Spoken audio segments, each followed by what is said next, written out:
All right, guys, welcome to Shin and Shenanigans right here on IE Sports Radio, your direct feed for all that is sports. Got a guest coming on who is the co-host, by the way, Big Mike. What is Jeff, up, Big Mike? how the heck are you this evening? I am doing pretty well. How about yourself? So Doing good. excited to have you on.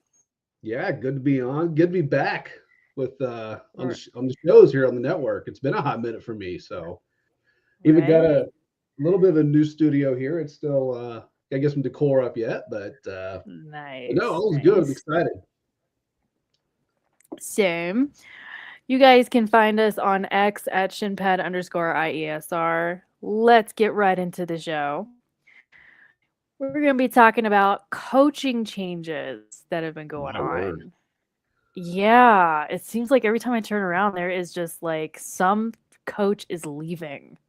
Yeah, Oh my gosh. it's hard to keep up with, So, to be honest with yeah, you. I completely agree with you there. Completely agree with you. CF Montreal have parted ways with Marco Donadello after a horrible start to the season. Felipe Eulafroy is going to be the interim head coach. So, what do we think about that? I, you know what? This is what three coaches in the past like less than 3 years, if I'm memory serves me right. Yeah. There seems like there's more problems than just coaching with this organization. That's just my Yeah. take on it. I mean, listen, I mean, it's obviously a dreadful start, and Yeah. you do that. I mean, that's what happens in the business, right? Yeah, and that goes Yeah. across any sport. I'm not I'm not sure the interims will be doing a whole lot better. Um, Eh, we'll with the way see. things look there, which just screams to Oh. me that there's bigger problems with this club. Yeah, yeah, and it seems like they're always at the bottom of 100%. the table, always. I don't even think they got out of like they didn't get past like 14th in the conference I think you're right. last season. Like I Yeah, just oh my gosh. Dude, yeah. It what the was. heck, man? That's just there's just so many. I mean, just from my vantage point, they just need to burn this thing to the ground and start over. Ugh, maybe. Feel bad for the Maybe. players, I obviously. Man, yeah, yeah, 100% because like anytime you have a coaching change, the players have to adjust to how that coach does it. And it is exactly like right. You what the can't get heck? any kind of real symmetry going here, right? When you're doing all these Right. changes and you're bringing in new tactics, new schemes, anything else, and oh, guess what? Well, another 2 months went by. Guess what? We have a new coach. Mhm. Yep, 100%. So And in a shocker this last week, Inter Miami coach Javier Mascherano has left.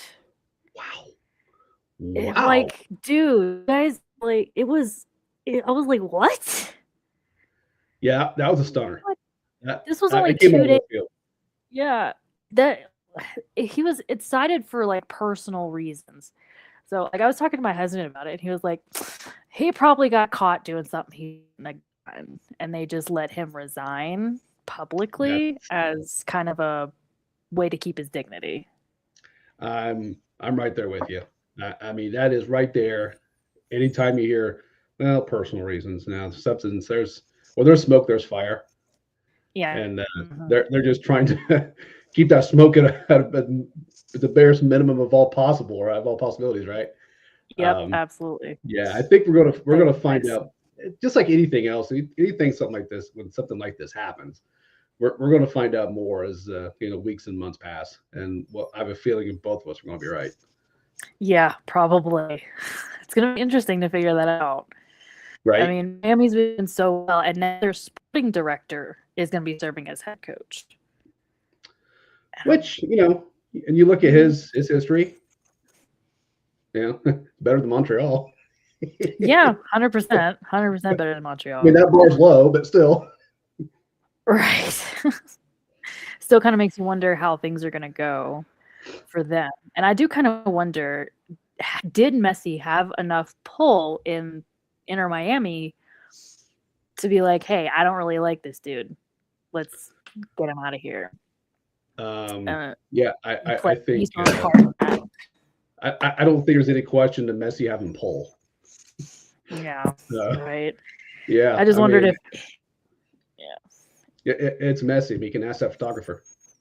Yeah, I know. He broke that photographer's camera this last week. Hey, you know what? He's The just photographer shouldn't have been there. He should have been stationed somewhere else. It wouldn't have been a He problem. was doing his job. He was just like standing there, and Messi's ball comes flying at his camera. And then, like, you just see another photographer, and he's just like, "Oh, like the lens cap is shattered, man." Dude, that's I'm sure. Well, I don't want to ever say I'm sure. I'm hopeful they'll make that right, but yeah, I'm hopeful. but yeah, I saw that in my first fight because I mean, full disclosure, y'all, I'm a big Messi fan.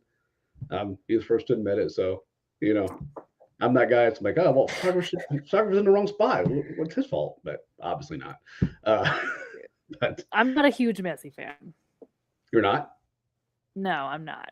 Okay. I mean, I know it's kind of a polarizing guy. I mean, well, I don't know if he's as polarizing as some others, but I've always been a fan just because he's not, not the fastest guy. Never been like the, I mean, he's a good athlete. I think he's also been allowed to, like, because usually the players are like, you can't run, like you have to run pretty much the whole time.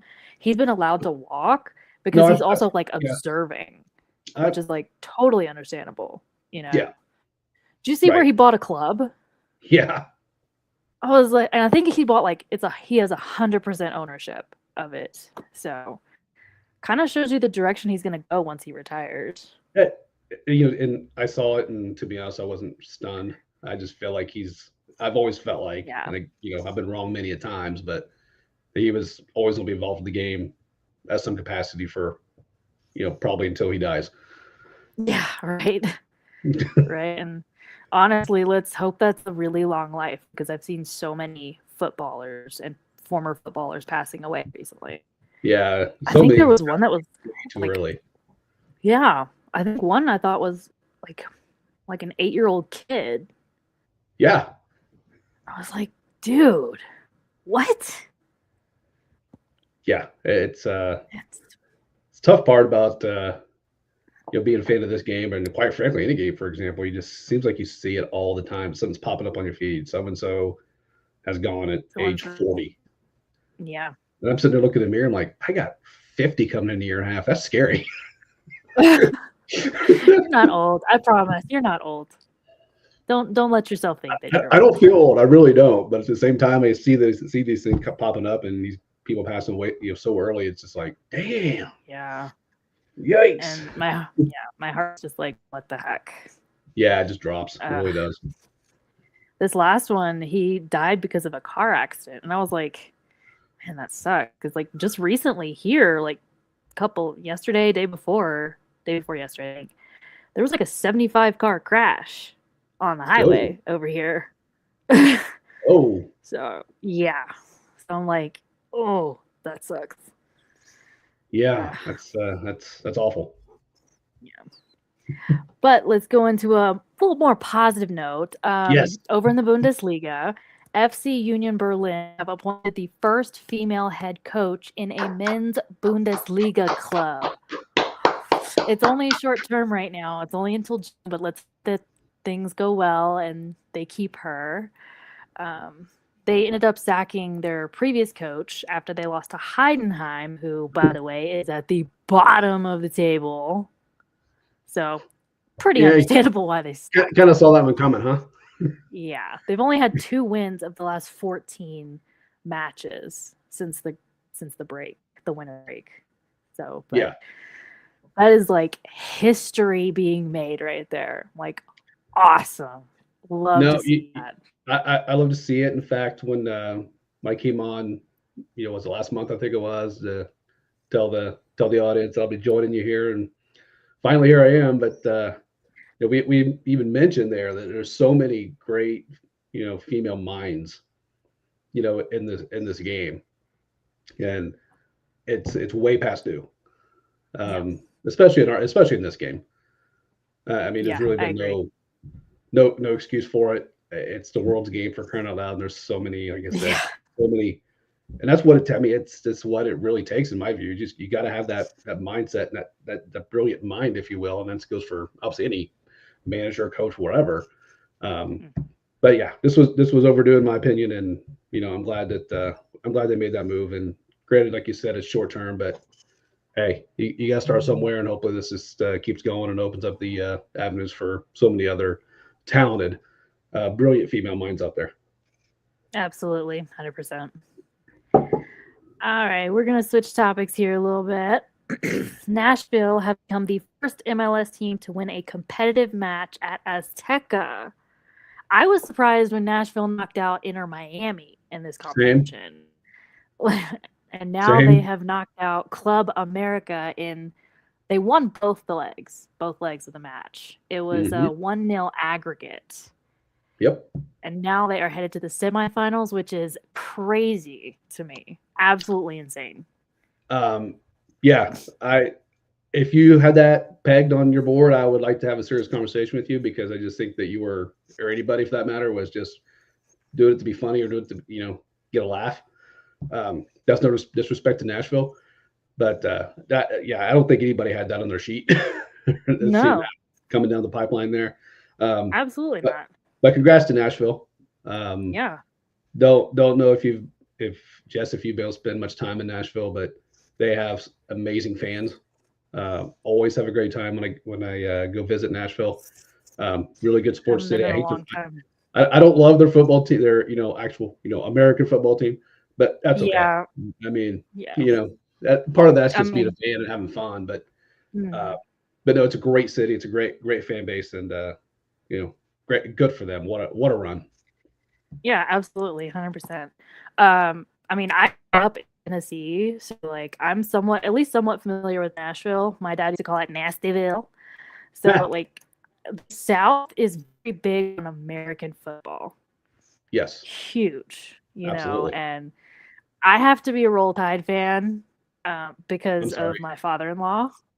My father-in-law is a big Roll Tide fan, All right, that's fair. Fair. so like I've been kind of around it really more since I met my husband because my family did not do sports really, Sure. but his family was huge on football. They still are, but that's what the South is known for. But Yes. to see Nashville come out of and just like they're just showing what they're worth, showing their steel, and it is amazing to watch. Absolutely amazing to watch. Yeah, and it is great. I mean, as I've mentioned on here before, I mean, my daughter, grew up. We went to the club scene and played her way into college and what have you. We played. She played against some teams from Nashville area, and there were some. And fortunately, they were able to win those games. But those girls were, and the guys as well, passionate as all get out, and they Mhm. were absolutely floored when they lost, because they hadn't really, to your point, it's American football down there, so level of competition at that time, not so much now, um, wasn't what it was, obviously. And then, but as we kind of went up the ranks a little bit, we're like, they're getting some good players down there, and they're getting quite the fan base. They're starting to buy into this game, and for long they're going to have a team, and the team will probably end up doing some decent things down the road. And here we are. Yeah. The proper football, as I like to say, There you go. because it's the original, the OG. I was even Yeah, mentioning it, like I was overhearing some guy or they were talking about like American football versus soccer, and I was like, it's football. It's not it's soccer, it's football. it's football. It's football. It always cracks me up. Like, I remember learning that like in first grade. Even my teachers back in first grade were like, "We don't really know why it's called soccer, because you're literally playing the game with your feet, but whatever." Like, Yeah, right. you look, oh wait, no, it's football. All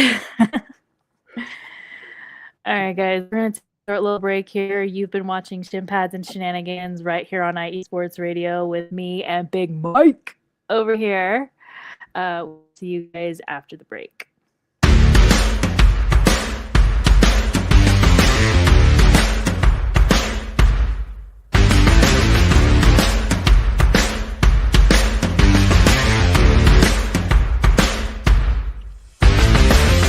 Esports Radio fans, this show is brought to you by Planet Jerky Premium Brisket Beef Jerky. Planet Jerky is the official jerky of the 2022 California League champion Lake Elsinore Storm, Single A affiliate of the San Diego Padres. This all brisket jerky has gluten-free options, contains no MSG, no sodium nitrate, is low in sugar, and high in protein. Go to their website at planetjerky.net and follow them on Instagram at Planet Jerky. Planet Jerky, the jerky that's on a whole other planet.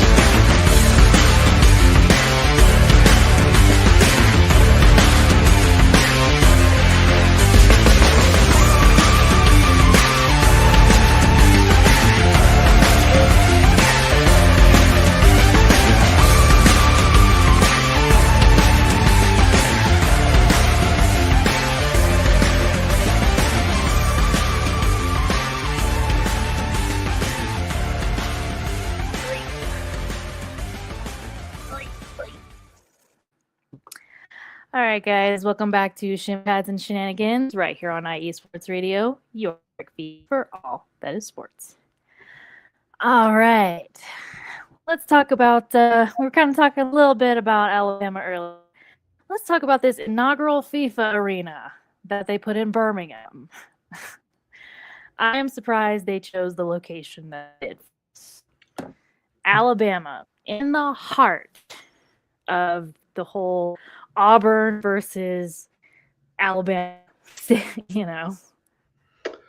Yeah, did somebody lose a bet? I don't know. I really and truly don't know. I mean, I do know they're obviously trying to grow the sport there, but there are so many other places to me that would make more sense. I know there's paperwork, red tape, blah, blah, blah behind the scenes that we're not always privy to. But yeah, that one to me was, bit of a head scratcher. I mean, I know they've got a USL team there, which my Indy 11 we'll see this weekend, by the way. Nice. So good for looking you. Looking forward to that. But yeah, to me it was. You're right. You're in the heart of the Iron Bowl, if you will, for American football. And you got, and even now, if you look at just taking Alabama as a whole, I mean, obviously it's big for racing as well. I mean, NASCAR is big there. IndyCar's been trying to tease there a little bit. Their college basketball teams are starting to get a little bit better over, the past handful of years. And then all of a sudden the inaugural arena is there. Yeah, right. So it just makes you wonder, it's like, maybe that wasn't the right one to go with first. I'm not saying don't put one there, obviously. Right. Yeah. But yeah, it's a little bit of a, there's got to be some stuff behind the scenes that we're not privy to yet. And we'll probably get privy to that maybe makes it make a little bit more sense. But yeah, that's interesting. Yeah. Yeah. This is part of a larger project to install 1,000 mini pitches across the world by 2031. So I'm like, if this is a part of this larger project, why did they choose Alabama? Yeah.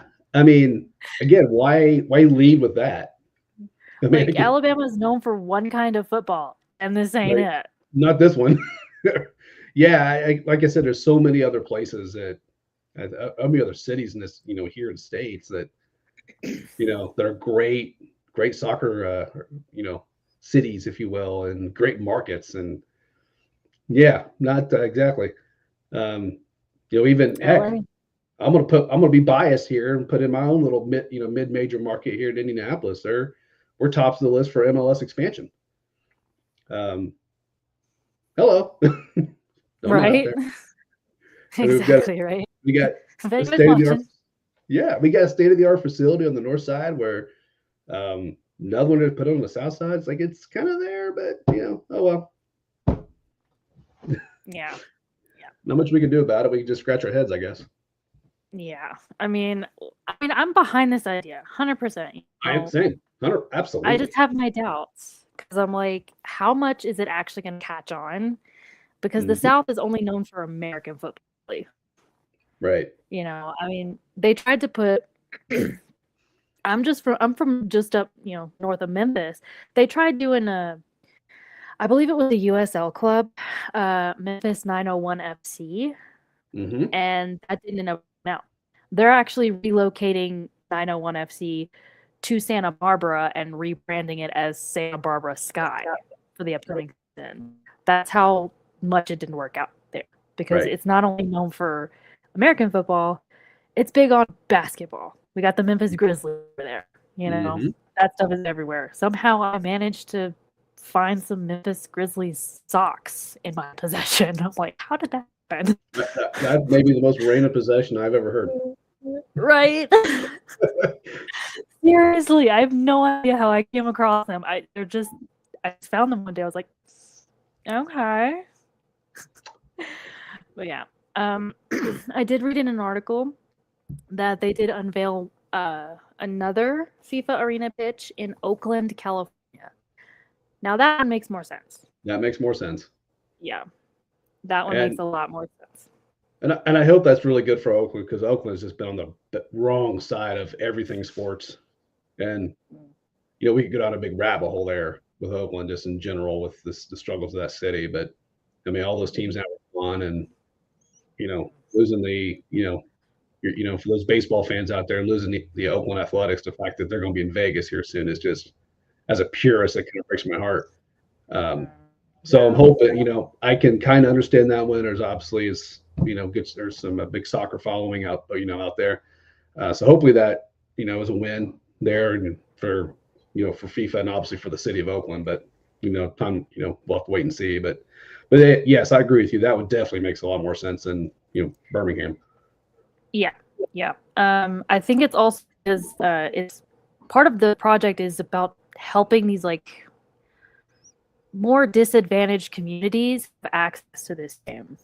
Right. All around the world, kids play pickup soccer in the street. Mm-hmm.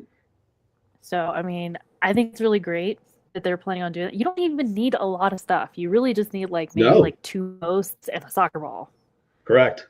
So, and I feel like that's also really great because, and even Zlatan has commented on this, that there is in America, children's and youth sports is expensive. Well, tell me about it. You know firsthand on this. I basically paid for college just for that. It's like, you basically get your money back if you're lucky. Oh, yeah. And still, even our football that we're talking about here is still one of the more affordable ones, which is nuts. Yeah, and it's still just it's crazy how much youth sports. If you're wanting to develop local talent, why do you make it so expensive to where people who are in a poorer community don't have access to get their kids in that program? Mm-hmm. Actually, it's funny you bring that up. The shirt I'm sporting tonight. Wrong side. This is a little bit historical now. This nostalgic. They don't exist anymore. But this was the old Lawrence, Indiana Saints. Oh, and nice.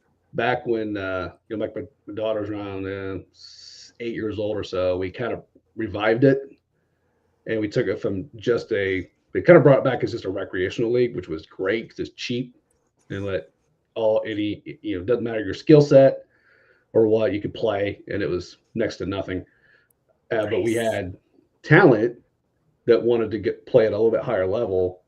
So instead of charging, now mind you, we all know it's 2026, inflation and everything else, but yeah, then it was like, if you want to play at the top club in the area, you're going to be dropping $1,500-1,600 a season, not to mention your travel. Mm-hmm. So we made it about 500. 500 kids or 500? $500 instead of $1,500 for. Nice. So I mean, we didn't take pay or anything like that. We just let's give these kids an opportunity to take it to the next level if they want, Mm-hmm. and then, hey, if they want, they're going to get recruited by the higher tier club in the area, and they're going to offer them a partial scholarship, and then it's kind of a win-win. So it kind of was give a nice pathway for these kids who families couldn't afford that kind of a money, because you're not talking again. There's a quote unquote tuition, but then there's your travel costs. oh, we got this weekend tournament in Columbus, Ohio. Well, there's 2 nights in a hotel room plus meals and plus your gas. So Yeah. So yeah, that was a really cool thing we did. And I'm hoping that, I know there's other communities out there that are trying to do the same thing. So hopefully that keeps up. And hopefully these FIFA arenas that they're putting across the world are going to really kind of help. I feel like it's not just to help with like these disadvantaged kids. I feel like it's a great way to get kids outside. It's a great way to keep kids like off the street. Give them something fun to do. Kids are stuck sitting at a desk for like 8 hours a day. This gets them up off their butts. Yep. And it also helps them like make friends, you know, great social part of a team.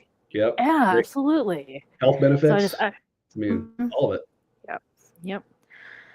I really hope this turns out really well. I do too. Especially because it's, you know, Alabama. Right. Not that, like I said, not that there's anything wrong with Alabama. Nope. Roll Tide. Gotta say Roll Tide. But I don't even follow the college football anymore. So yeah. But I gotta root for them whenever I see them. But no, it's fair. It's fair. I also really kind of hope that this also helps make soccer more accessible for everybody. Absolutely. Because it is way too expensive for kids to get into types of sports. No matter what you're doing. No matter what it is. It's just so expensive. And it's so stupid that they do that. Because in other countries they don't charge. Right. And here too, it's I know it's still bad. It may not be as bad as it was, but from my understanding it is. And the kids get in these youth sports, and it's a lot of money. That's one bad thing. But then these coaches will sit there and just try to keep them in that sport and not let them branch out. And to try others, especially at a young age, you need to be able to go out and test the waters and everywhere else, kind of see where you fit. But a lot of them are just like, oh no, you can't do that. You need to be here, or I'm going to find someone else who wants to be here. And then kids are like, well, I don't want to. I'm in a good spot with a good team or whatever it may be. I don't want to risk it. And then they get burned out by the time they're 15 years old. Yeah, that's not cool. That is not cool at all. Kids should be allowed to explore whatever avenues interest them.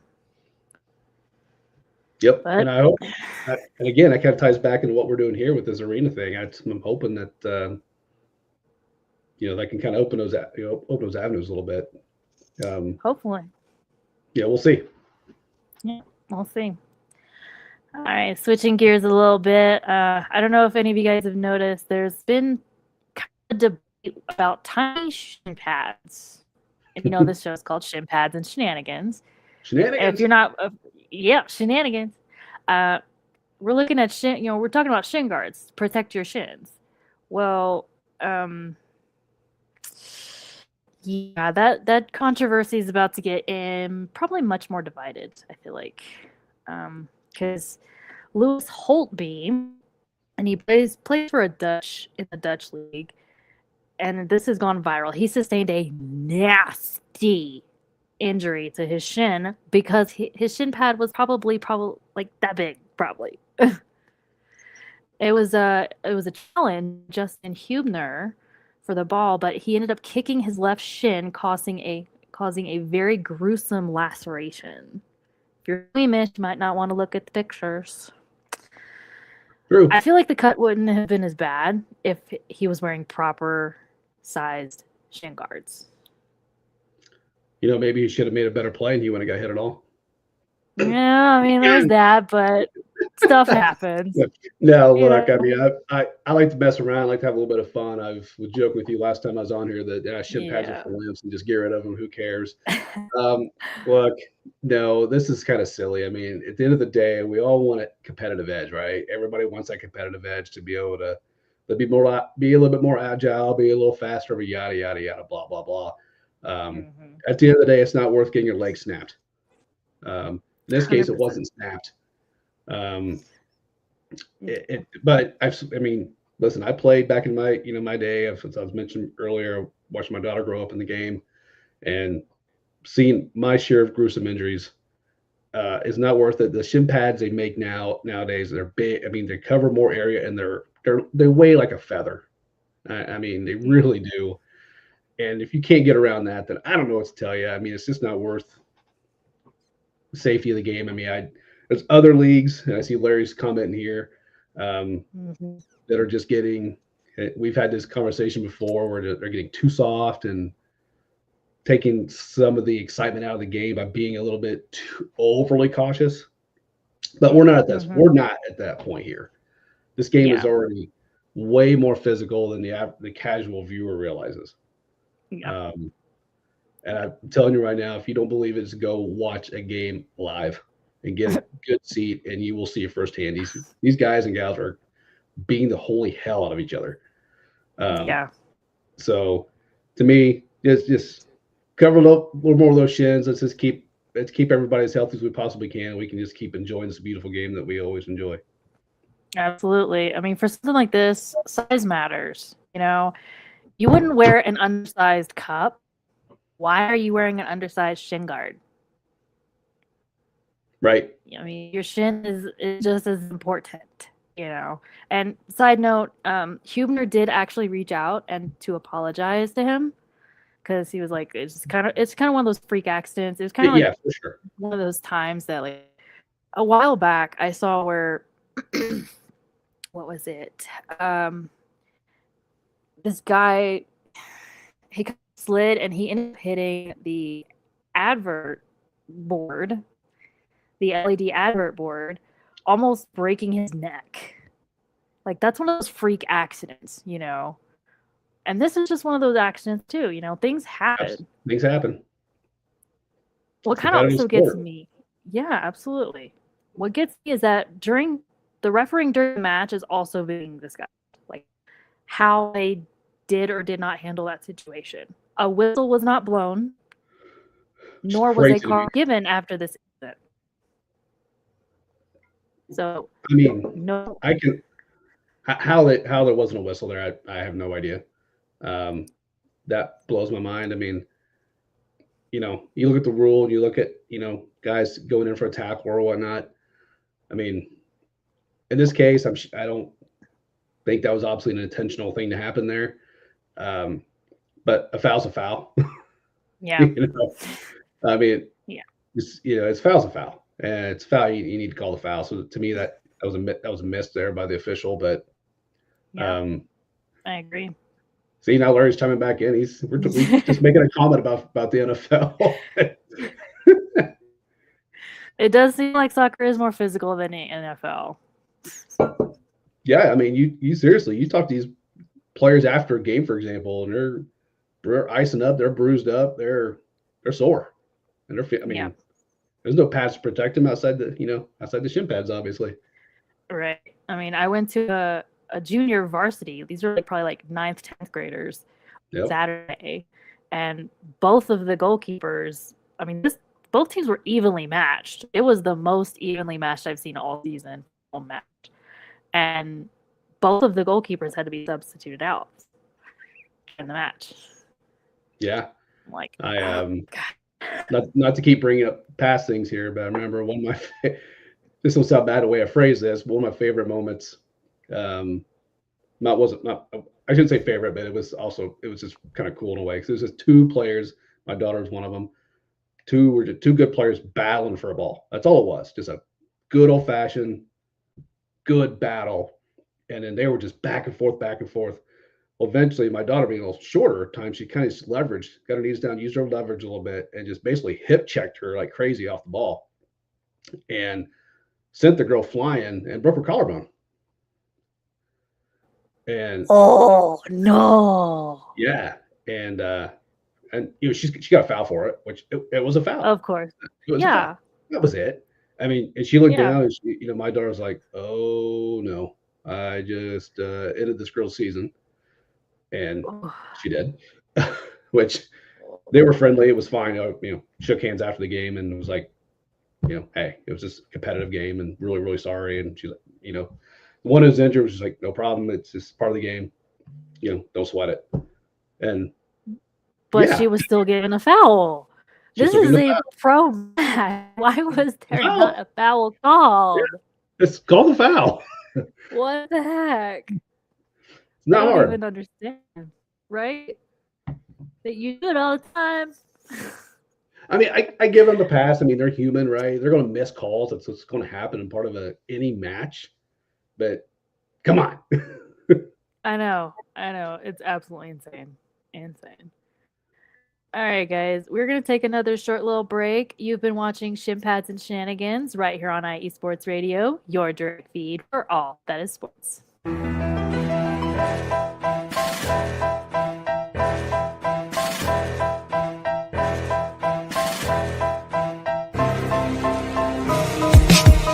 For the last 10 years, IE Sports Radio has been bringing you amazing content ranging from interviewing legendary athletes, coaches, and other authorized media personnel to building tailor-made shows dedicated to all major sports cities around the country.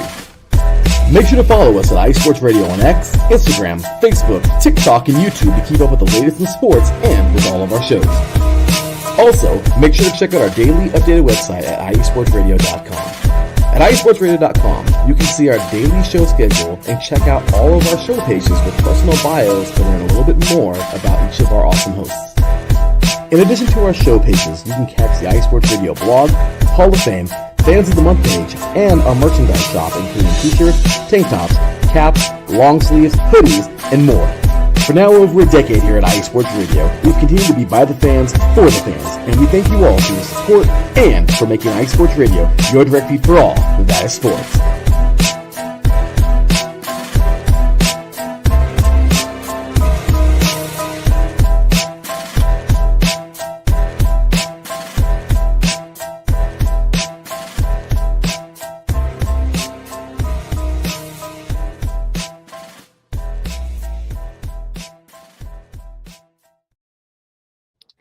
All right, welcome back to Shin Pads and Shenanigans right here on IE Sports Radio, your direct feed for all that is sports. Getting into our last couple of segments here. La Liga, is it rigged? Oh, God. Here we go. Yeah, Real Madrid are throwing a hissy fit and whining, Shocking. saying that the title race has been rigged. They are stating that there are clear and deliberate refereeing bias against them. You know what they've decided to do? Boycott the Spanish Football Federation. That's what they've decided to do. Exactly. Hey, you know what? Maybe play better. How about that? Yeah. And the ironic thing is that they're talking about redoing the whole referee system, what their meetings had been about, and they've pulled out. They're not going to be participating in said meetings or coming to an agreement on that. And I'm like, bro, come on here, you know? Boycotting seems to be their signature move for getting the thing. Yeah. Because they've done it twice with the Ballon d'Or. Right. Yep, that's just kind of their MO, right? It's like we're Real Madrid, so we're this. We don't get our way, we're gonna cry about it. Larry over here saying all European soccer is rigged. I'm gonna be an optimist and say no, it's not rigged, but it could be rigged with that much money involved. Yeah, I mean, I think I'm inclined to agree with you, but with you, Jess, on that a little bit. I mean, I'm not going to sit there and say I'm not, oblivious to things that couldn't happen or wouldn't happen. I think to me, and this is where I come from. If this was another team in the league, in La Liga, I might be a little bit more apt to have an open ear about it. And who knows? Maybe I'm completely wrong on this. I don't know, but it's just with that particular club. If it was just about anybody else. But Real Madrid, it's Real Madrid. It's Real Madrid, and it's just like, well, we don't have Ronaldo anymore, so maybe we'll just keep that whining thing up to the highest standard we can and make him happy. I don't know. I mean, look, sorry y'all. Here's the thing: I don't even hate on Ronaldo. I just, I think he whines too much, but. I think he'd be a better Yeah. player than he. I thought he should have a better career than he had, honestly, which is insane when you think about me saying that. But He's still trying to reach that 1,000 goals.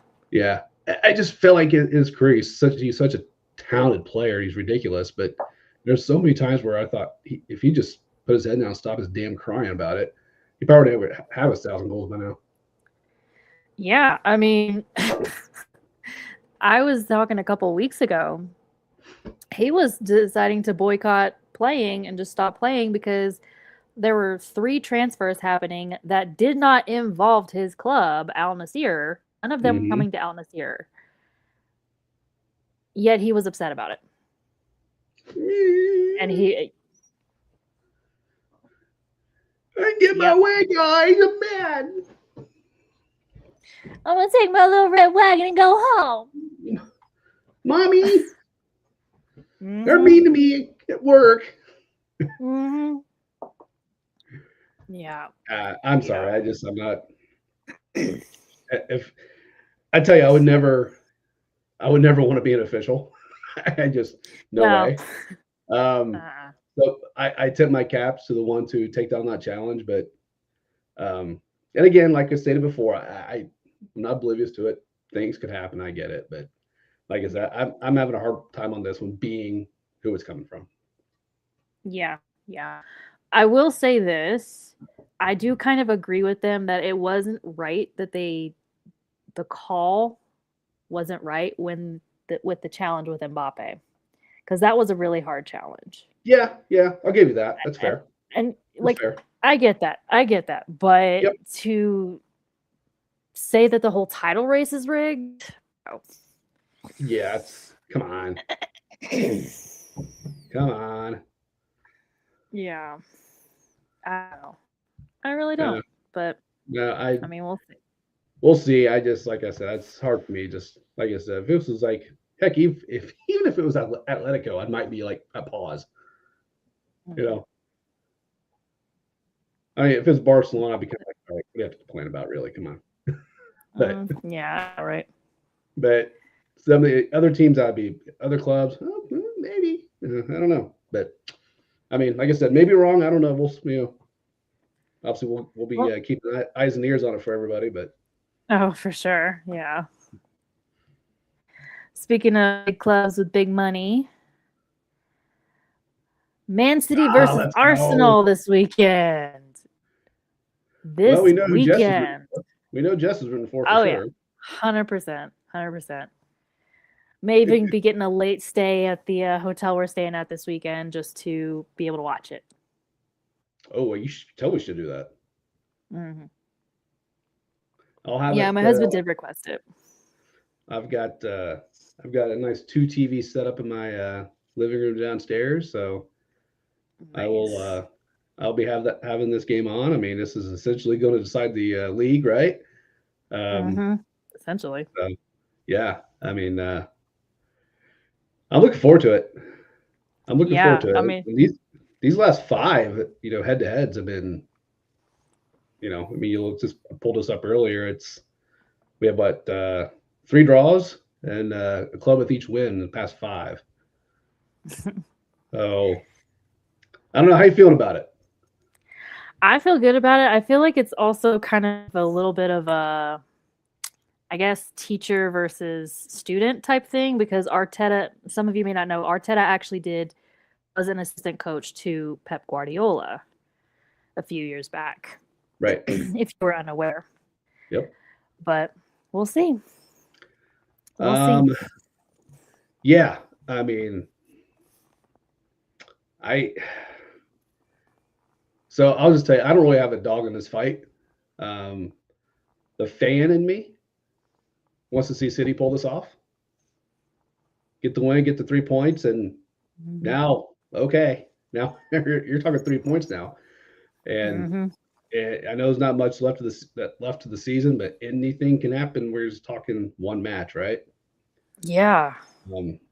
So the fan in me wants to see this go to the end. I know. That's where I'm at as a fan. My gut here, just because anytime I get excited about something like this, I feels like I'm let down. My gut is telling me another freaking draw. It could very well be. I was It just could very well I was be. kind of looking at some things earlier today, and I'm like, I could see Erling getting a goal in the first half, going up 1-0 to half, and then Liverpool gets one, gets a little bit, maybe gets a little luck on their side in the second half, and then that back line just stiffens up and is able to hold. But so I mean, with like I said, these last five, I mean, they've all been three of them being draws, so I wouldn't be shocked. But obviously, both teams playing some fantastic football, in my opinion. Got a chance to check out Man City absolutely humiliate Chelsea, which isn't hard to do. Chelsea usually humiliates themselves. I thought that first half, though, I was like, okay, Chelsea, you're actually holding your own. Okay. Right. But I'm like, I was like, City's going to break through early in that second. I just know it. And that's going to be the domino effect. And that's exactly what happened. Yep. And Chelsea didn't know their, Up backside from down. from holding at that point. And, but City's obviously a great squad. They're both good squads. I'm excited for this match. I cannot wait. So we'll see what happens. But like I said, the fan in me wants to see City pull this off. I really want to see City pull this off. I think it would be amazing. And I'm so looking forward to it. Yes. Absolutely. Yeah. I just wish I was watching on a big screen at home. I'm not mad about it. It's a great start time for me. So, like 11:30 my time. So it's not bad. I'm not complaining about the start time because usually, I mean, a lot of the times, start time like 5:30 in the morning. My time. 5:30 in the morning. I'm like, I'm not getting up that early. I know. Those are the worst. I did meet one fan when I went to the Colorado Rapids LAFC match last October who watched Leeds United would get up at like 5 in the morning to watch them, 4 or 5 in the morning. Yeah, so there is right down the street from my house. There's a Chelsea bar. And, no way! Yeah, it's pretty cool, and they will 7 a.m. games. They're open at 7 a.m. Bloody Marys in hand, and whatever kind of breakfast you want or don't want. If you just want to stuff out Bloody Marys and mimosas all morning, go for it, I guess. But but the place is packed. It is packed 7 a.m. It's not a huge place, but it's big enough. And right. It's a riot. And we got a little further down is a Liverpool. Oh, and I've got Arsenal in my back door. In my backyard. Yeah, Seattle. There's an Arsenal one. There's an Arsenal one. I think it's south of downtown. It's a little ways from here. And there's a I don't know. There's a Man United one, but I don't think anybody cares anymore. Right, as horribly as they're doing. Yeah, right. But no, the Chelsea one, the Liverpool ones always get pretty full. I've not been to the Arsenal one. I'm sure it's been full as of late for sure. Probably. Yeah. Probably. But no, regardless, back to the match. Excited for it. I'm looking forward to watching it. Look forward to you and I talking about it next week. Oh, absolutely. I look forward to talking about it. I'm hoping to see my man, Erling Haaland, scoring a couple goals. Dude's a baller.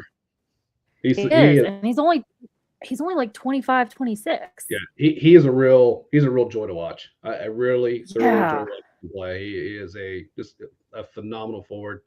Yeah, and I think you'll hear from him come Sunday. I really do. I think we'll be able to do enough. We'll be the key, but I definitely think he'll make his presence known and then some. Oh yeah, 100%. And I love that he's just so young because when I started watching football, all of these bigger legendary players were kind of going out the door. I get to watch him for a good chunk of his career, which is really exciting. And I would so excited to see where he goes and how his career goes. Yeah, I mean, when I was really kind of getting back into it, was when De Bruyne was your center mid, and which is and we'll get on as we do the I enjoy you in the weeks and months to come, and I'm a big center mid fan. So, but that'll come up later on, I'm sure. I'm hoping not to hear the words Kevin De Bruyne is announces retirement in the next coming months, because I know it's been kind of tossed around. I did talk about it a little bit last week, But Yep. I'm like, I hated to see him go to Napoli and leave City. Yeah. I mean, he was a beast in the Oh, midfield. he was one of my favorites to watch at the time. In peak mode of his, man, he was such a joy to watch. In fact, he was one I would, friends or maybe casual soccer fans or whatever was like, hey, keep an eye on this guy. Regardless, I mean, I know like people gravitate to forwards a lot, or they're the goal scorers, what have you. But like, yeah, keep your eye on this guy because you're going to find out he's orchestrating so much of this. Yeah.